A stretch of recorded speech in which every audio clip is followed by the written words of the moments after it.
Good evening.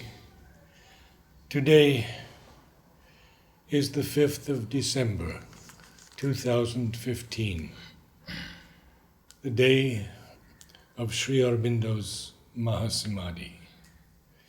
And we are continuing with our explorations in Savitri, Book 2, Canto 2, with Alokpai.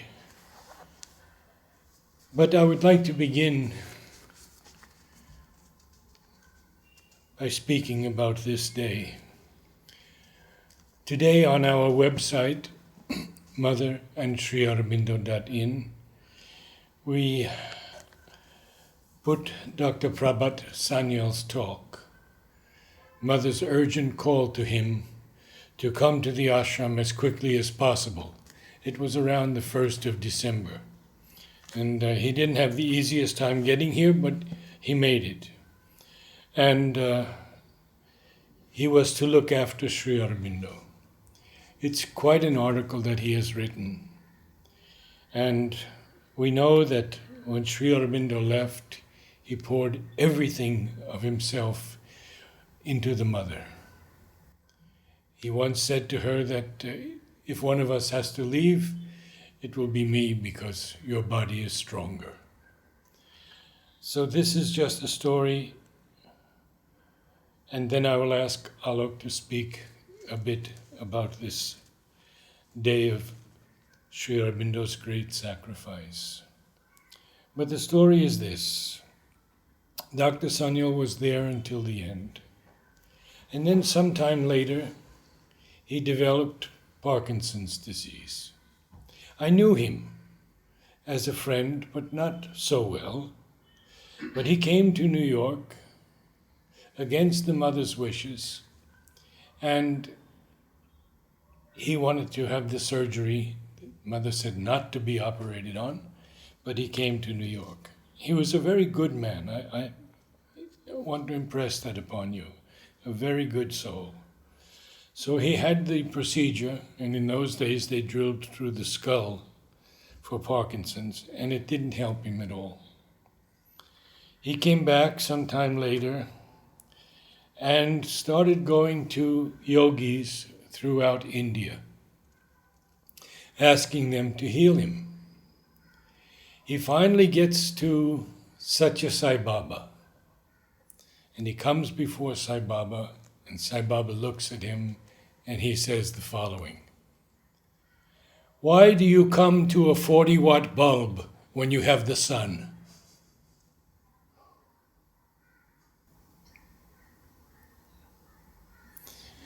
Let's speak to us about Mahasamadhi. Many have written on it. Amal has written extensively on this day. You have written also. Savitri, Yes. lo, it is finished. The dread, mysterious sacrifice of God's martyred body. It's a paradox. Yes.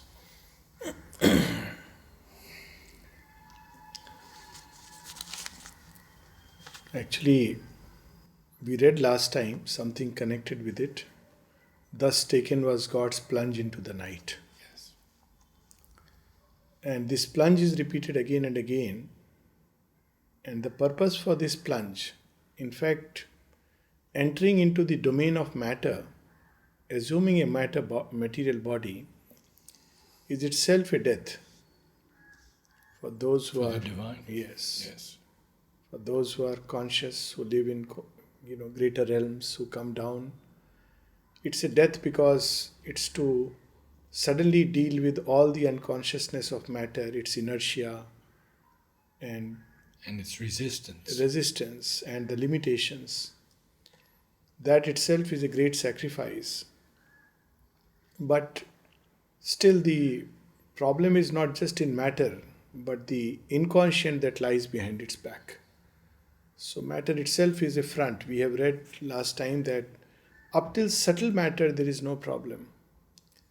But the moment the plunge takes place into the utter inconscience, then the matter itself assumes a different hue and color. It's like it's put in chains, it's bound as it were, And therefore, the soul here experiences the extreme agony of ignorance.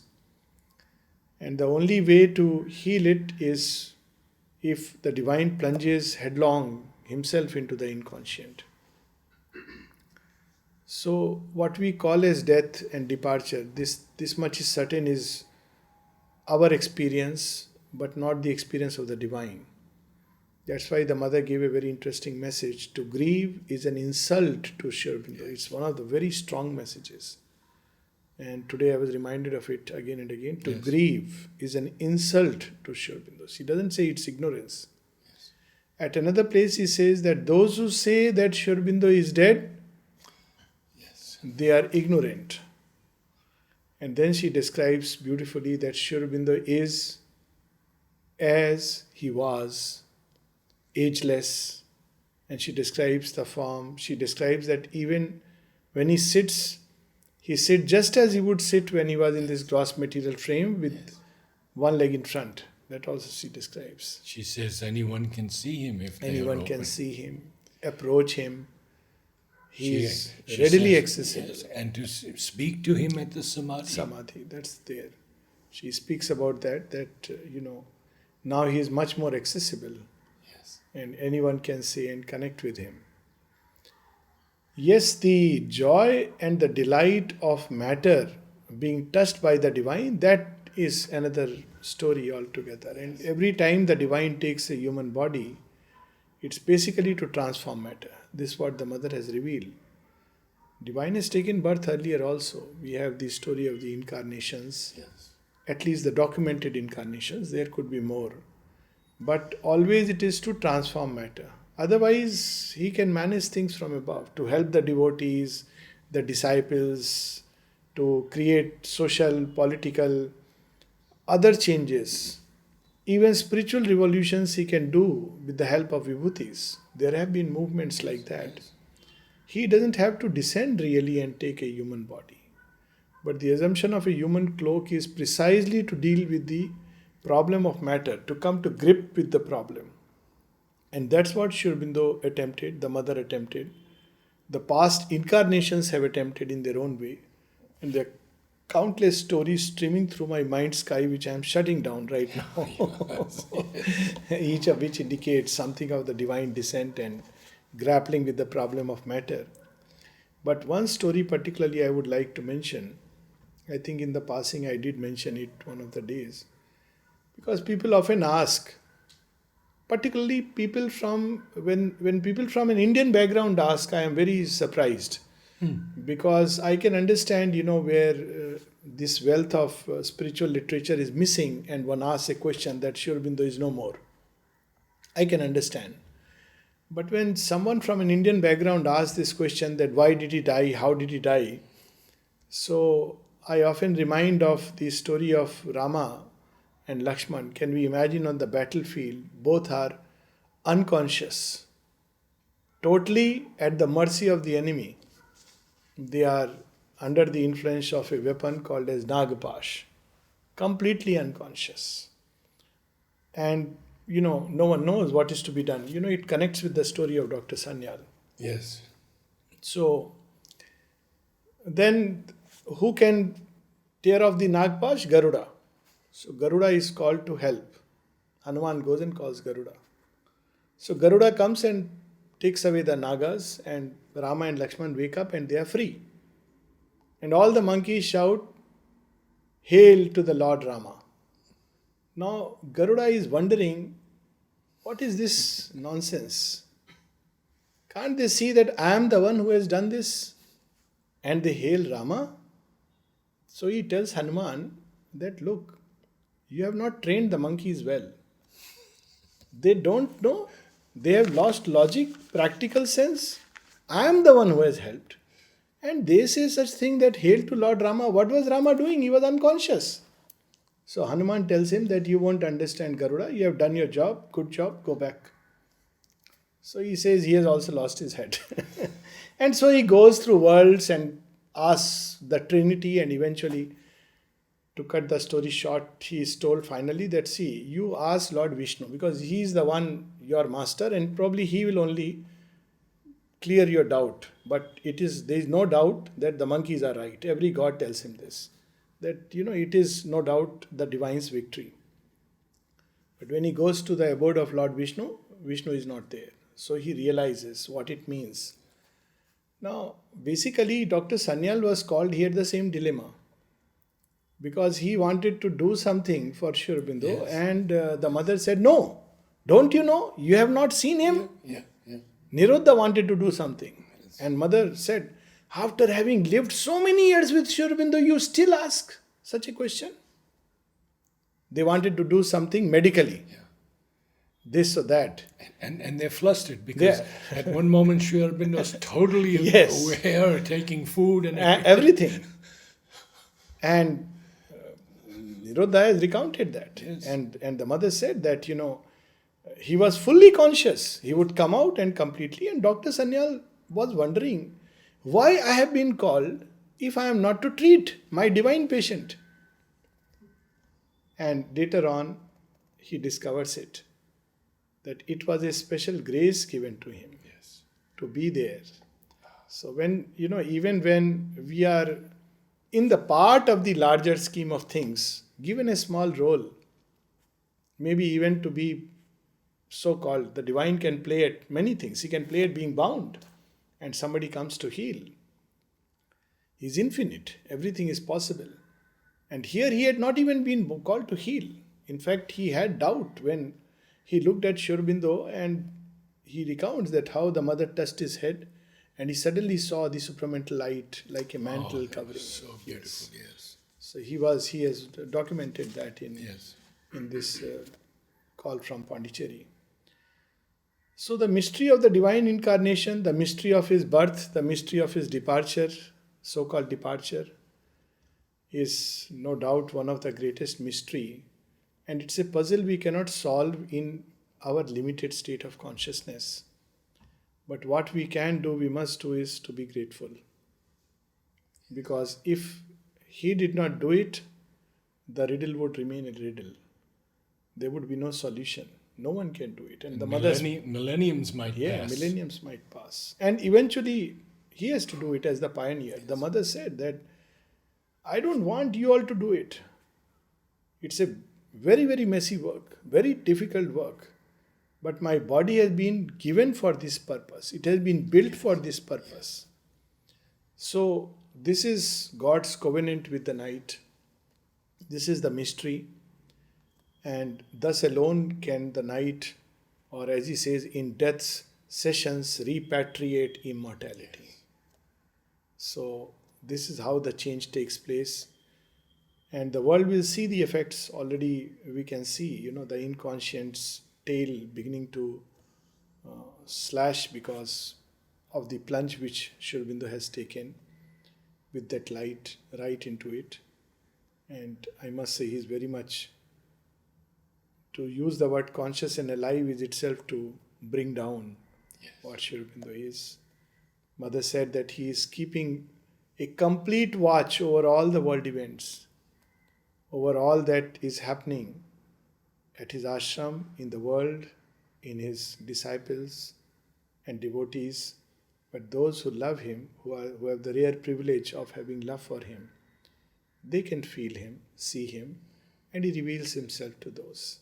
So this is in short, and we have this problem right here. It's very relevant that what is the real problem of this world and what is it that the divine wants to solve. Because another thing which people ask, that all that is fine, you people speak good, nice philosophy, but does the ashram have anything like free food, free hospital, free medicines? Yeah. Is it sending blankets to those who are in Chennai? Yeah. No, it doesn't do that. Why aren't they helping in the flood? Yeah. What they give us is blanket of their protection and light. But man doesn't want that. Man wants food because he thinks it's by matter I live. Of course, this is a crisis situation. But even after that, man lives for food. Man lives for these things. Very unfortunate. But what they can give and do give, man doesn't want it. because this matter doesn't yet understand. So the more we plunge into the matter, the more dense our consciousness becomes. And there is a very interesting term in Indian thought called Deha Atma Bodh. To feel and experience matter as the sole reality and the body as so much real. And therefore, we can't experience and sense things which are beyond this ken. Matter doesn't respond. And this is where we have this line, but soon the inert flesh responds no more. And that's why Sri Aurobindo's plunge was precisely to pull the supermind down by force. And it came down and entered into matter. So, in a way, this is also a day of a partial victory. We don't look at it like that, but because of that, for the first time, the supramental consciousness fixed itself in matter and stayed for 111 hours. It had never done that. And the mother has said that is the day when the descent took place. Yes. And the manifestation took place later. So, even in his so-called departure, or what the human eyes may say death, there was a victory over death. Then sings the sacred orgy of delight. Now, this orgy of delight is the brilliant play of the luminosity and the power and the splendor of the higher worlds, right up to the subtle physical. But the moment the plunge is taken and it enters into matter, all that is lost. The blaze of passion and the tide of power are taken from us, and though a glowing form abides astonishing earth, imagined supreme, too little of what was meant has left a trace. This is the problem. This is the challenge. We all experience beautiful moments, high inner experiences. But repeatedly the mother reminds us, we are not here for those things. They have been done in the past. A lot of people talk about inner experiences. That's not what we are here for. They will come and go. We are here for this hard, obscure cloak. This must retain that light and eventually burst forth through it.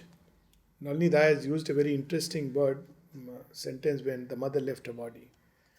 He says the outer form broke, or rather, she broke through it. Broke through it.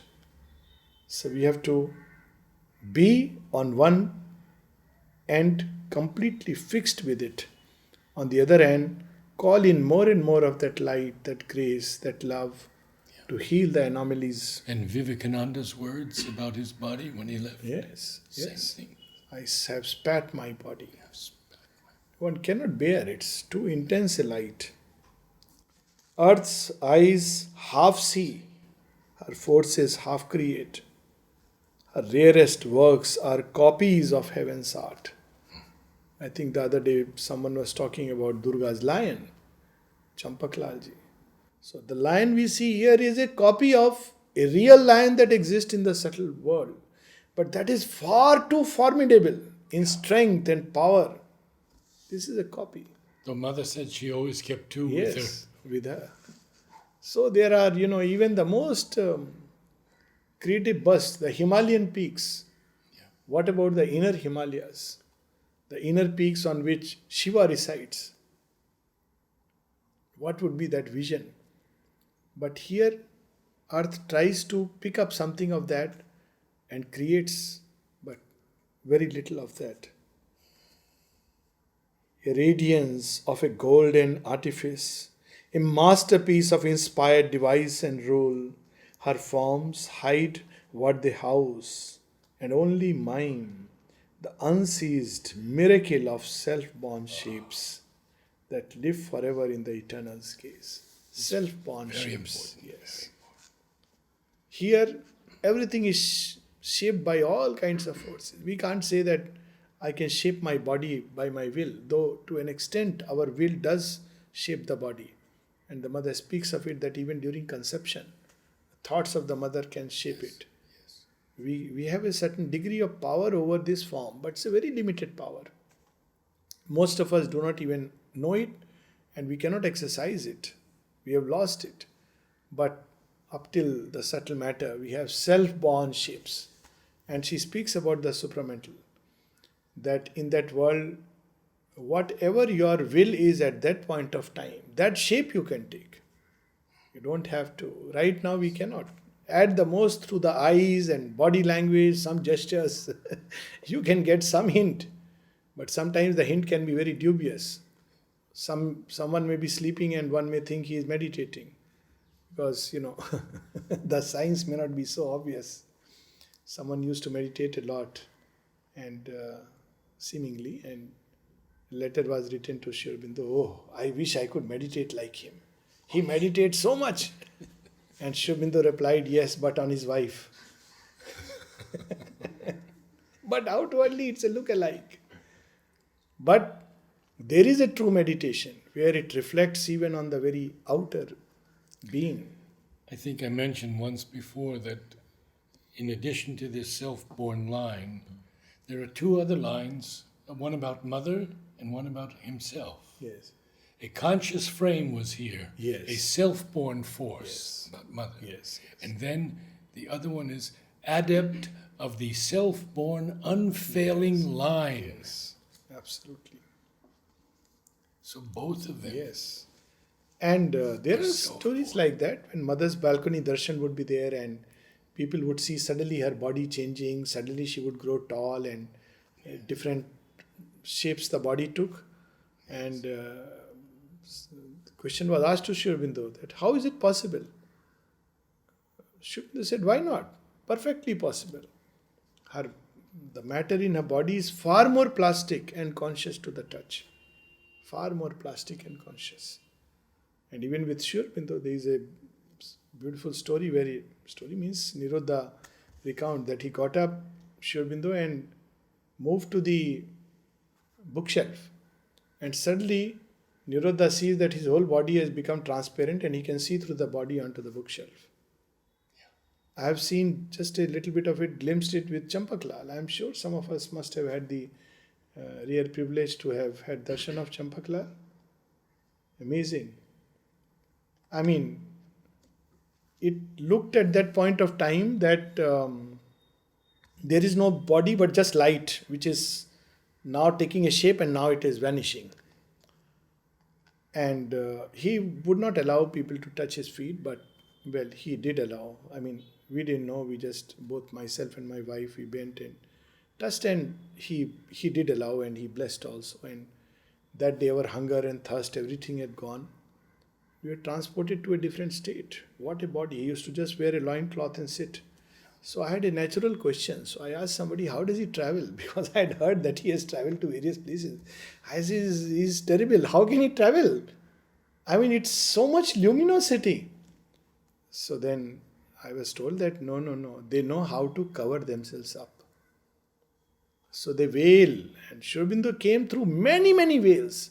Still it was so difficult to keep that veil. Even through the matter, the radiance and the power was so much. People, darshan day. I mean, just unimaginable that what kind of radiance and power that is bursting through matter shell. We have only read in stories that, great seers had so much stage inside them. We have read these stories. Yeah, at least, many of us must have grown up on these stories. And intuitively, I believe that yes, it would be true. But you don't see a single, person of that caliber. And with Sri Aurobindo and the mother. But they would veil themselves because we cannot bear that. So a radiance of golden artifice. That live forever in the eternal's gaze, the self-born shapes.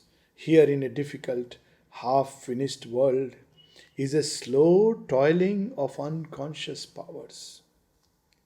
Here is man's ignorant, divining mind, his genius born from an inconscient soil, to copy on earth's copies is his art.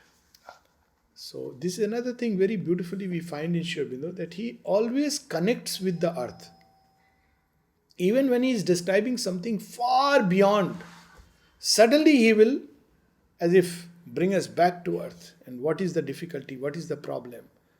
And for when he strives for things surpassing earth, too rude the workman's tools, too crude his stuff. Our tools, our speech and thought and brain and hands, nothing is conscious. Our feet. And the mother repeatedly, this is a primary exercise. So very often people ask, how does one practice spirituality? Very often they ask, how does one meditate? Meditation is a far cry. Let us just become more conscious. How she would make people so conscious. She said, if you have to pick up something, let's say 12 envelopes, you should be able to pick up without counting exactly the same. That's how your hand should be conscious. If you are playing the piano, if you are playing a game, at every moment there should be so much consciousness in the body itself. We are very far from that. So it's not just about meditation. That is an old yoga. It's inner experiences, meditation. It's in matter one has to become conscious. And I've seen it. I've seen it from, people often, oh, where are the yogis in the ashram? Because they are thinking of big names and people who would give big talks, etc. But each one in his own way is engaged in yoga. One of my first encounters, when I used to come and go, I used to love working in dining room with the washing section. And of course, there is always the pride that after all, I am a doctor. But, here pride and ego have no place. So you are hit very hard. So the boy who was next to me, I was obviously must be taking some great pride that, look, I am doing this work. And sattvic ego, that, and mother has her own ways. So the first thing he told me, looked at me and said, this is not how you do it. And nobody ever told me that. This is not how you do it. I said, what? He said, this is not how you hold the plates. This is not how you clean it. I said, acha, how do I clean it? So he put his hand down in that tub. Now I think they have a machine, but earlier, it used to. So he picked up 5 plates. I still remember the scene. It is impressed upon my mind's eye. And suddenly, these 5 plates were almost arranged in such a way that it looked like it's a Japanese fan. Those 5 steel plates. And then the way he worked, I mean, it's etched in my memory. It was a work of art. Yes. Nobody would know even his name. And I said, my God, how did you learn this? He said, no, that's how we do it. He didn't ever. I tried and tried. I have not succeeded. Huta told me this beautiful story, how they were teaching her to do the spoons properly. Yes. You had to wash a spoon in a certain way. But she always wanted to do dishes. Right. So she said to the man working with her, I want to do dishes. He said, yes, you could, but he said, when I do spoons, I'm not in the right consciousness. So much, and so many things that they have revealed. Brooming a floor, it should be done with so much consciousness, so much of. And that's why she says that the more, mother has said this, the more I grow, mother's words. She's not saying I have stopped growing. The more I grow, the more I realize that Sri Aurobindo's yoga is best done through works. Yes. All kinds of work. If one can put consciousness. So, but this is the problem because we have rude tools and crude stuff. And hardly with his heart's blood he achieves his transient house of the divine idea. His figure of a time in for the unborn. In. The unborn comes for a moment and rests and then goes away. It doesn't become his house. It should become his house. This is the greatest tragedy for earth, that the divine has to withdraw again and again because earth is not yet ready.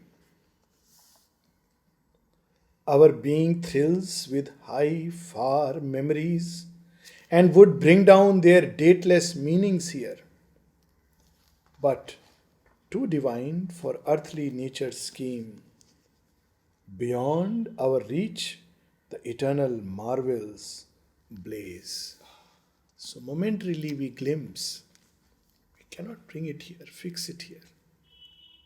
When we come back to the so-called mundane life, it's all back to mechanical, inconscient, inert way of doing everything. The mother says at one place, even walking rhythmically can be a means of yoga. Just the walk. I mean, what kind of consciousness is required? Beyond our reach, the eternal marvels blaze. Absolute they dwell, unborn, immutable, immaculate in the spirit's deathless air, immortal in a world of motionless time, and an unchanging muse of deep self space. This thing about immortals comes in several places, even in the secret knowledge. Yes. Above the world creators stand Yes. in their inviolate purity and light. Time stops there. So, we think long spaces of time. For them, it's just a moment, not even a moment, a fraction of a moment. We think, oh my God, centuries have passed, nothing has happened. So, wait, one moment. Next moment, things will happen. But that moment is for us another 1,000 years. Only when we have climbed above ourselves, a line of the transcendent meets our road and joins us to the timeless and the true. This is a real experience actually, that when the psychic being develops, it can reach a point where something from above, actually like a line of the transcendent, comes and unites itself, yokes itself. And that's a different experience. One begins to represent a godhead of one of the higher planes. And then we can glimpse something very beautiful, and our acts and speech and everything take a different hue. So he says, a line of the transcendent meets our road and joins us to the timeless and the true. It brings to us the inevitable word, the godlike act, the thoughts that never die. Then it happens. Then it's natural and normal. But there is a passage where one has to struggle. So in yoga, we have these three phases. One is effort and struggle. And then a time comes when more and more one begins to feel the hand of the grace, which is there in the beginning also, but one is not fully conscious of it. And then a time comes when this effort changes into utter effortlessness. The grace carries you. But that's when the line has already joined and something new, something else begins to develop. And Ramakrishna's beautiful image of the monkey Yes. holding on, and the the kitten, being held. and the kitten just in its mother's mouth. So here this used to happen when this line from the transcendent joins, new faculties, new capacities, new possibilities begin to develop in us. Huta didn't know how to hold a pencil and draw a straight line. But she could, train and teach her. And there are a number of instances like that. People who became poets without really... Arjava. Quite a few. Niruddha. So that's when the whole nature begins to undergo a change. A ripple of light and glory wraps the brain. Just see a ripple. Imagine what would happen if there is a descent. And traveling down the moment's vanishing route, the figures of eternity arrive. As the mind's visitors or the heart's guests, they espouse our mortal brevity a while. So they come, and it's very interesting what they do. Suddenly the mind is filled with thoughts, ideas that rain down from above. One can't fabricate it, one can't labor at it. It's there. And as I think yesterday you were mentioning, or the previous day, that even the corrections would come from above. Yes. That galley slave labor is gone. Yes. And many poets have this experience. Yes, many poets have this experience. Or they are heart's guests. Suddenly our hearts feel what mortal hearts would not feel. And it would dare what the mortal will cannot dare. Because the heart is seized by a will from above. Or seldom in some rare delivering glimpse, are caught by our vision's delicate surmise, although beginnings only and first attempts. So, very often, people with these experiences can become yogis, gurus, demigods, saints, sages. But Sri Aurobindo says we are not here even for that. That is only the beginning. That is the old type reaching a point. But the new type will be very different. The perfection of the old type, the highest was the hero, the saint, the sage, the seer.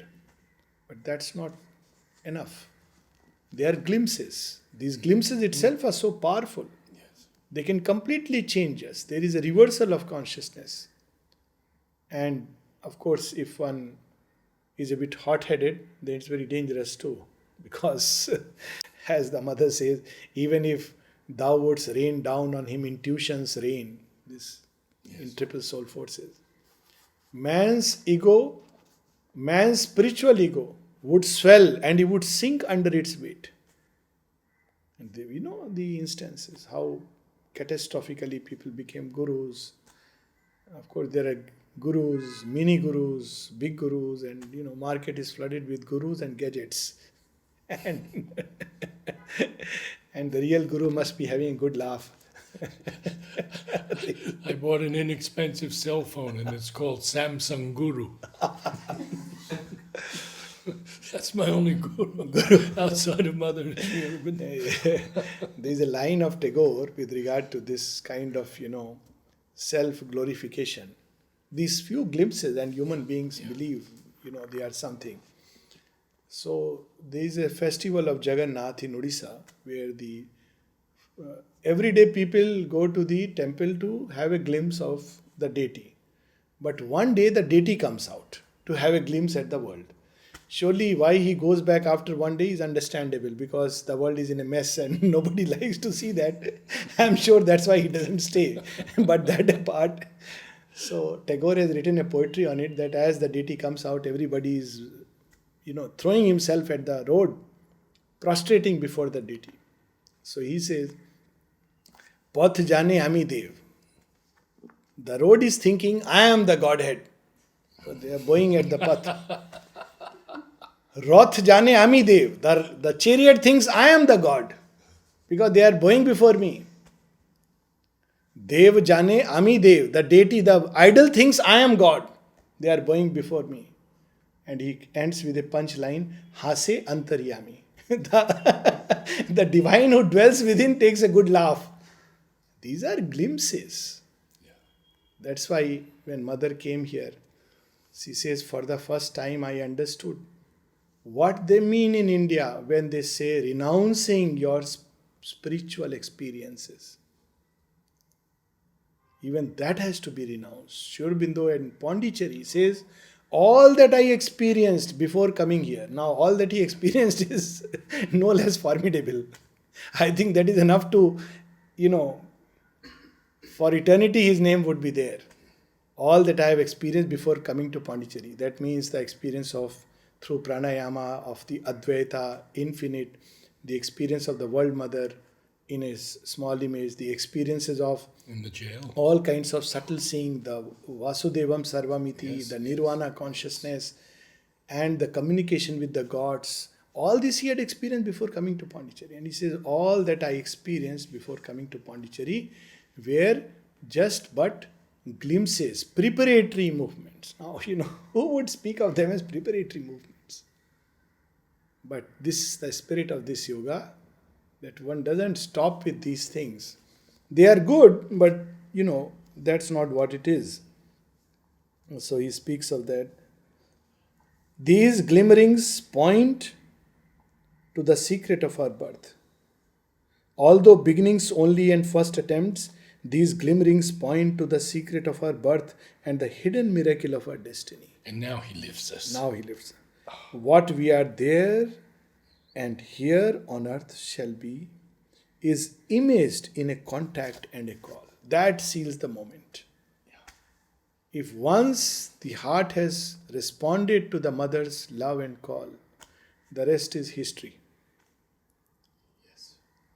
Let time resist Let all the forces wage a war against. But that is what will have its victory in the end. This should be the certitude. If the gopis are drawn to Krishna's call, abandoning themselves at the call of the flute, that beginning is also the end. And all the rest in between is ultimately of no real consequence. The hearts that are enamored of the divine, even for one moment. And the mother would say that if you have turned to the divine and the divine has said yes, then the world cannot keep you away. Eventually, that yes is far more greater.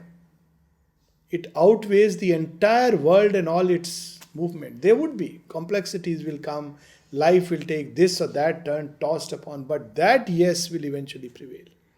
So these are glimmerings. It points to our origin and what we shall be. So in the origin, we are also shown the close. Yes. So it's amazing and gives so much hope. Is imaged in a contact and a call. As yet, last few lines, as yet earth's imperfection is our sphere. Our nature's glass shows not our real self. That greatness still abides, held back within. We see outward things and we judge by outward things. And when people go to mother and say, oh, mother, this person is like this, she says, my child, I know what I am seeing. And then she would say, I always look towards beauty, towards light, towards truth. She would see in the depths what the person is and not what the person appears. We see only externalities, but there is something in the depth which she has seen. And what they will become. What they will become is imaged in that. Yes. And the divine keeps on, That greatness still abides, held back within. Who knew that inside the mound of white ants, inside the heart of a crude robber who would lay people on the highway, there was the heart of a poet who would one day write the epic of Ramayana. Who would know it? And that's what is our reality. It's a story which works at so many levels. And that's what we have to remember. That greatness still abides, held back within. Earth's doubting future hides our heritage. Looking at a caterpillar, who would think of a butterfly? Looking at the dust below our feet, who could have imagined a man, a hero, a sage, born out of this dust? As Sri Aurobindo says in the Life Divine, if there was an eternal witness in the beginning, he would have wondered that what are you planning to make out of this dust? And God would say, wait and see. So this is the marvel. The light now distant shall grow native here. The strength that visits us, our comrade power, the ineffable shall find a secret voice. The imperishable burn through matter's screen, making this mortal body Godhead's robe. This is the mystery of 5th December. Yes. The spirit shall burn through matter's cloak and making this body. See, these lines so beautifully describe what happened on 5th December in a very another way. The imperishable burn through matter's screen. It cannot hold that growing tej, that light which is descending. Sri Aurobindo was constantly pulling the supramental. That's what he was engaged in. So much so that even for Savitri, the only work which he took interest still was Savitri. Otherwise, he would not give importance to anything else. Because he was pulling that light, pulling that light. And eventually what happens? It burns through matter's cloak. The imperishable burn through matter's screen, making this mortal body Godhead's robe. And that's what we witnessed on the 5th of December, 1950. 2 more lines. Yes, 2 more lines. The Spirit's greatness is our timeless source, and it shall be our crown in endless time. This is the logic of transformation. Because from the light we come, and to the light we go. Savitri.